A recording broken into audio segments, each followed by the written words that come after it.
Hey there, welcome to this video. My name is Amanda. I am an embroidery artist, and on this channel I like to share different techniques, tips, and embroidery tutorials to help you get creative and learn the art of embroidery.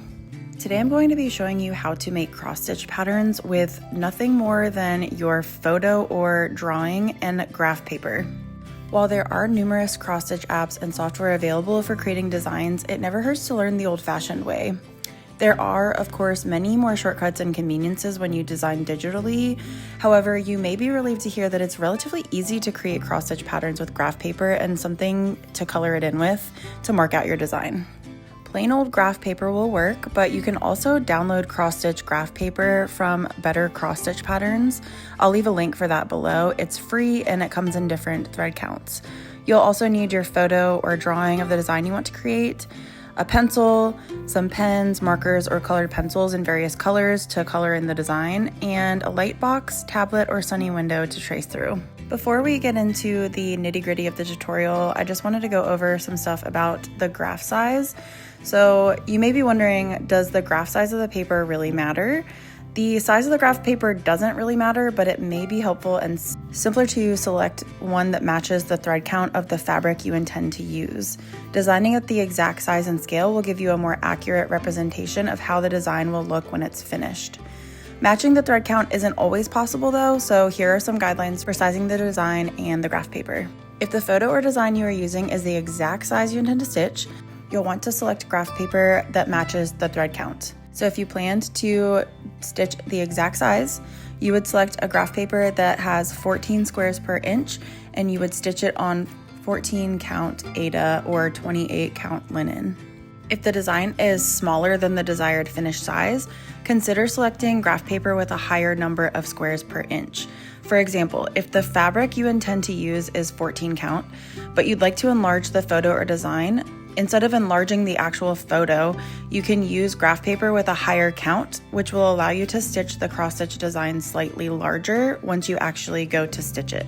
This only works by enlarging a design by several inches, so if you're trying to significantly enlarge something, you will need to enlarge the photo or the drawing before you design on the graph paper. Similarly, if the design is larger than the desired finished size, you'll use graph paper with fewer squares per inch. Manually resizing a design can be kind of confusing at first, so let's go over an example. Let's say you have a design you'd like to make into a pattern that's 4 by 6 inches. You intend to use 14 count Aida, but you'd like to make the finished stitched design slightly larger than 4 by 6 inches. If you selected graph paper that's 20 count per inch, you can calculate how much larger the design will be with a little bit of math. First, we'll determine how many squares make up a 4 by 6 inch design on 20 count Aida. Each inch of fabric contains 20 squares, so 4 times 20 equals 80 squares, and 6 times 20 equals 120 squares. So based on these calculations, this means that the design on a 20 count piece of graph paper would be 80 by 120 squares. But remember, we're going to be stitching this on 14 count fabric. So to calculate the final size, you would divide 80 by 14, which is the thread count, and 120 by 14. So the stitched design would have a final size of 5.7 by 8.5 inches.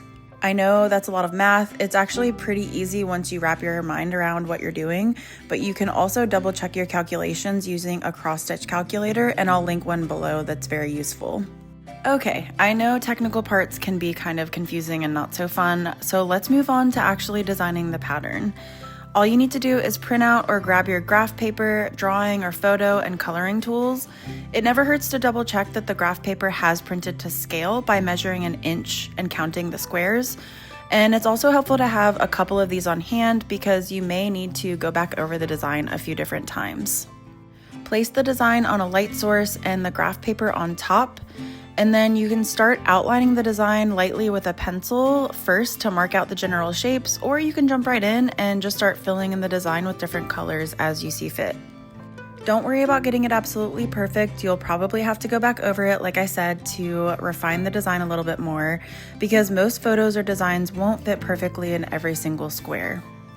Try to make this as intuitive of a process as possible, but here's a couple of tips for you for troubleshooting.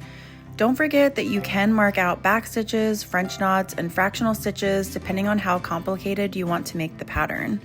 To make it easier to see the grid, partially color in the squares instead of fully coloring them in, or you can add little symbols or color-coded dots. If you're unable to fit the amount of detail in the pattern that you want, try enlarging the design or selecting graph paper with a higher grid count like we went over in the beginning of this video. To make something symmetrical, all you have to do is find the center line and fill in one side. Then fold the paper in half, and over the light box, you can easily mark out the squares and then flip the paper back over and fill in the squares through the paper. While this process can be a little bit confusing and jarring at first, you'll likely find that it starts to be kind of a fun challenge, and it will give you a better idea of how to approach designing a pattern. With the rise of AI embroidery patterns and the increasing reliance on technology, I've been feeling a real pull to learn and do things the old-fashioned way. It allows me to be more creative and present in what I'm creating. I hope that you enjoyed this tutorial. Give this technique a try sometime and see if you feel the same way. If you enjoyed this tutorial, please consider subscribing to my YouTube and check out my Patreon for exclusive patterns and tutorials. All right, I'll see you in the next one. Bye.